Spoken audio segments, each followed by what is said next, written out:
my channel. This is the second video for class 9 of this chapter, that is matter around us is pure. So in the previous chapter we have discussed about the classification of matter. That matter can be classified into pure and impure substance.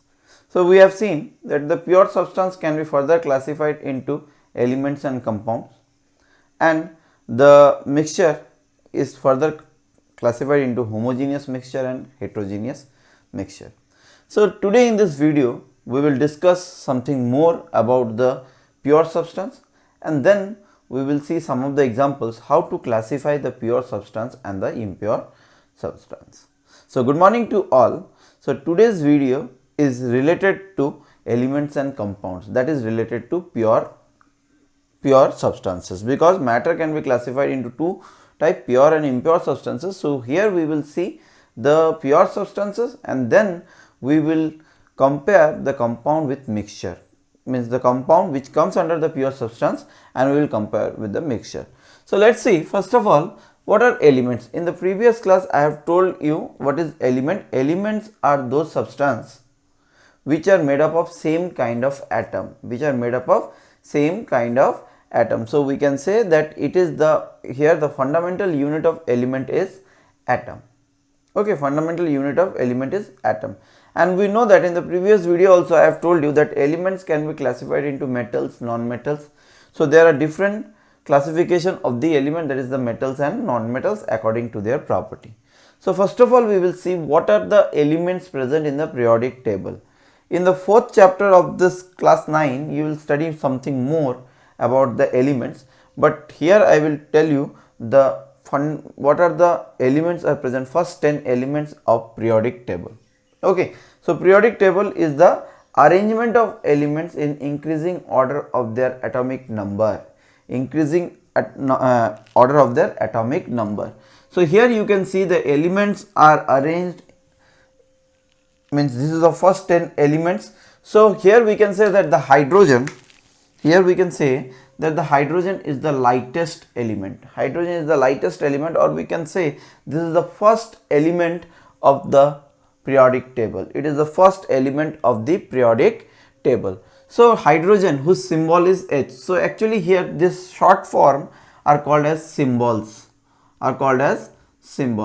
So remember one thing, whenever the elements are arranged, it is not possible, whenever we are writing the chemical equation or chemical reaction, it is not possible to write the name whole. So that's why the scientists have designated a particular symbol to a particular element. Generally what happened, the symbol of the element is the first alphabet of the element, but it is not true on each and every cases. Why? For example, in case of here no elements are there like that. For example, in case of sodium is starting with S, but we are writing with Na. Its symbol is Na. So it is the different thing why their name and symbol is starting from N, but its name is starting from S. Actually that name comes from the Latin name. Okay, potassium K, kalium. So that's why it is the K. So in maximum cases the symbol is designated according to the first alphabet of the element. But in some cases, for example silver, iron, silver S, but its symbol is Ag, argentum. Similarly gold, Au. Clear? So in this way the elements are symbolized with the alphabets.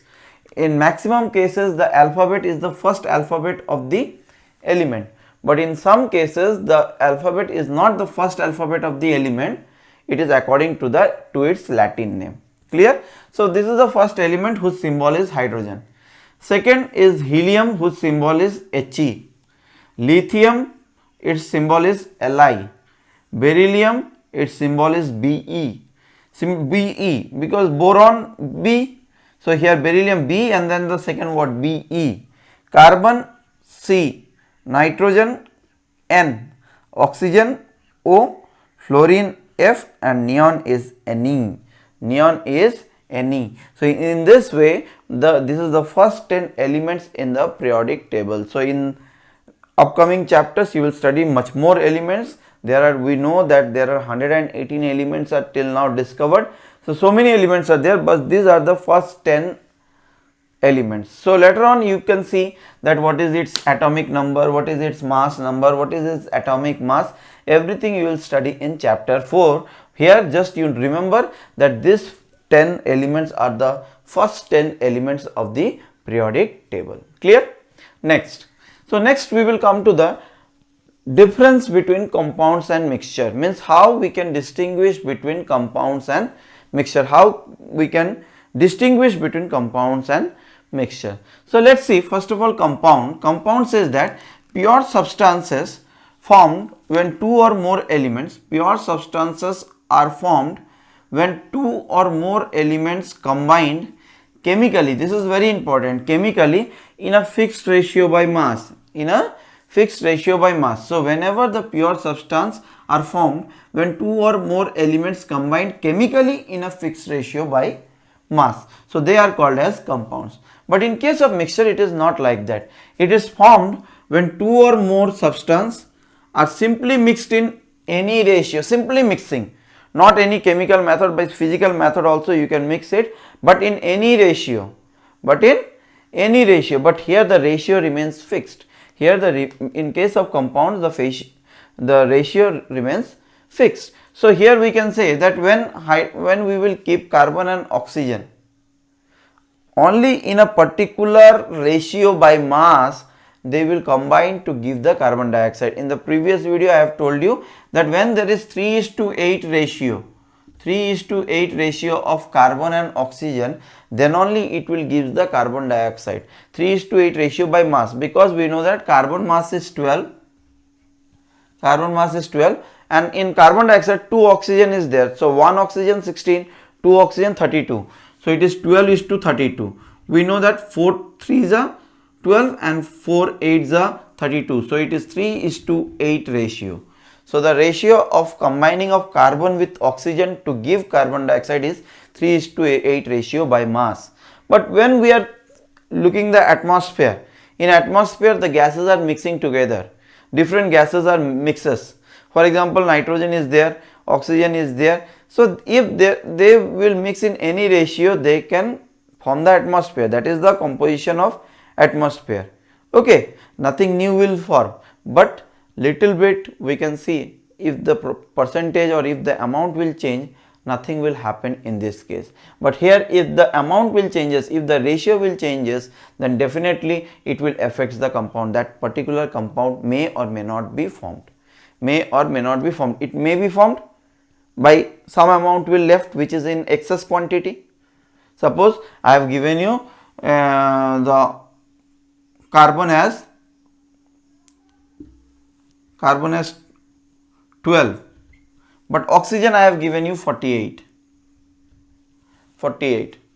Oxygen I have given you 48. So 3:12/32 if there will be, then only we will get the 3:8 ratio.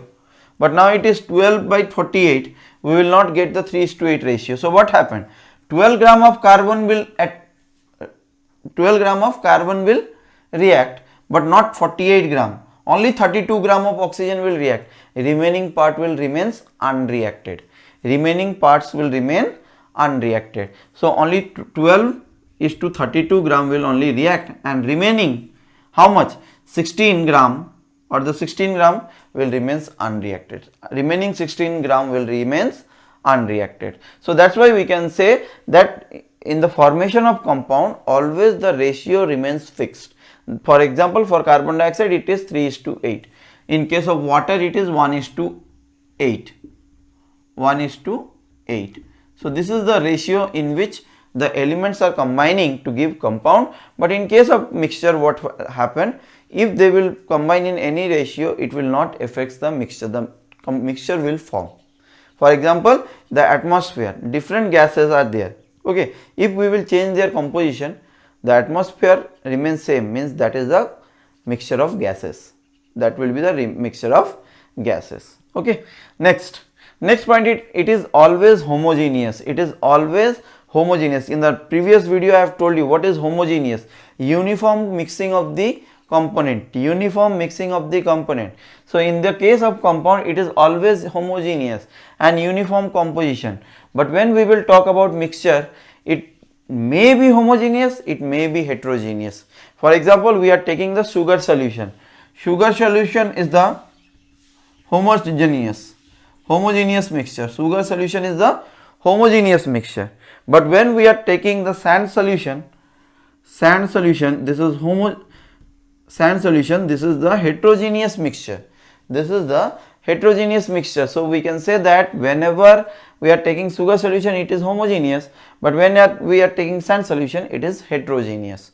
Clear? So in this way we can say that in case of compound, it always give homogeneous composition or uniform composition, but mixture may be homogeneous, may be heterogeneous according to its composition.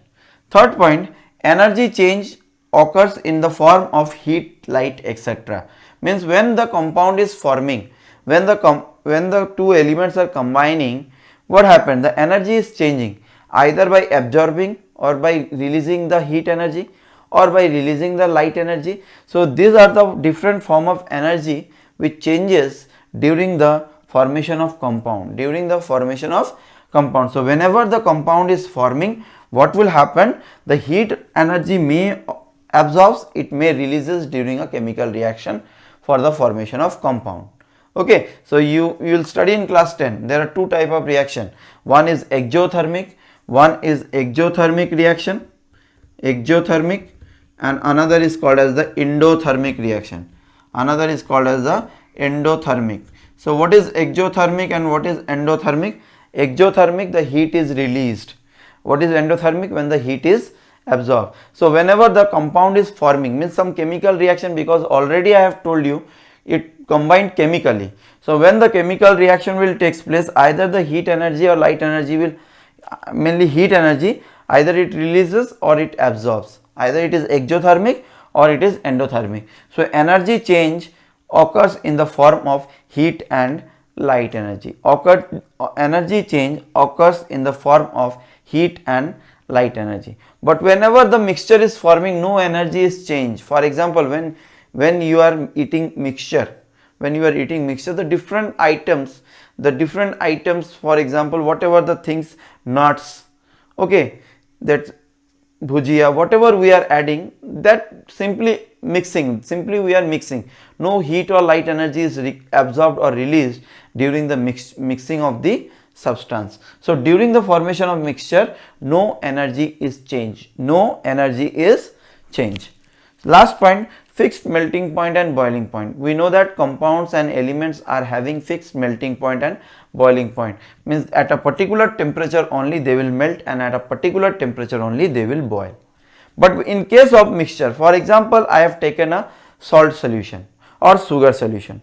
So when we will boil it, what happens? The water will evaporate, but the sugar or salt will not evaporate immediately. So it means what? They don't have fixed melting point and boiling point. The whole mixture is not evaporating, only the water is evaporating. In case of salt and sugar solution, only the water is evaporating, but the sugar and salt is not evaporating. So we can say there is no fixed melting point and boiling point, and this is all about the difference between compound and mixture. Let's see some of the examples now.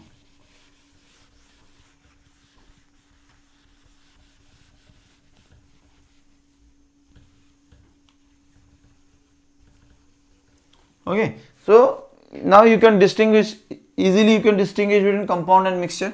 So now we will classify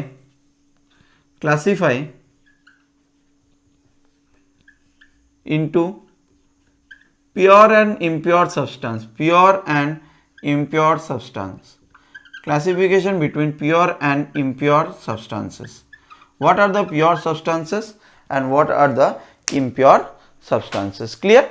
So how we can classify the pure and impure substance? First of all, number 1, air. Number 2, NaCl. Number 3, steel. Number 4, lead. And number 5, 22 karat gold. 22 karat gold. So now we will see how to classify these substances into pure or impure substances. So when we will take the air, what is air? Air is the composition of different gases. Air is the composition of different gases, but it comes under the mixture. That's why we can say that air is impure substance. Air is impure substance. This is impure substance. Clear? So why air is impure substance? Because we can see that air is the mixture of different gases. Okay, homogeneous mixture of different gases. That's why it is impure substance. NaCl. NaCl is a compound, and we know that compounds are always homogeneous. Homogeneous, or we can say that they are combined in a fixed ratio. So that's fixed ratio. That's why they are pure substance. NaCl is pure substance. Why? Because it combined in a fixed ratio by mass, and they are having same kind of molecules. That's why NaCl is a pure substance. Steel. So here steel means what? Steel is called as alloy. So what is alloy? Alloy is the homogeneous mixture of one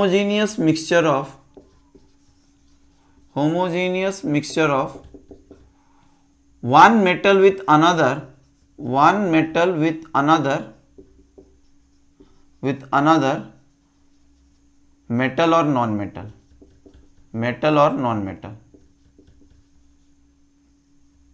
metal or non-metal. Clear? So this is the alloy. This is called as alloy. The homogeneous mixture of one metal with another metal or non-metal is known as what?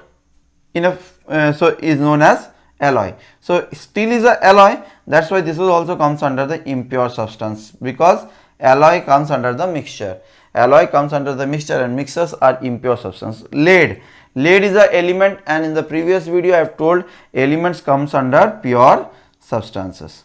Then we will talk about 22 karat gold. Students, remember, the pure gold is of 24 karat. But the pure gold is not very strong. That's why, to make it strong, because 24 karat gold will easily break down. So that's why the goldsmiths are mixing some amount of silver or copper with the gold and make it 22 karat gold. Means in 22 karat gold, 22 portion of gold is there and 2 portion of silver or copper is there. That's why it is 22 karat gold is not the pure gold. It is the mixture of gold with silver and copper. It is the mixture of 22 karat gold and 2 karat copper or silver. So we can say that 22 karat gold is not a pure gold, it is the mixture of gold and copper. That's why this also comes under impure substance. So this is all about today's video. In this video we have discussed the difference, what are the elements are there, first 10 elements, then we have distinguished between compounds and mixture, and then we have seen some of the example in which we can classify them into what? Into pure and impure substance. So this is all about the classification of what? Classification of matter. So in this two video we have completed the classification of matter. In the next video we will discuss about solution. There are different types of solutions are there, that is true solution, colloidal solution and suspension. So in the next video we will discuss about solution. So till then, stay safe, stay tuned and be healthy. Thank you and have a nice day.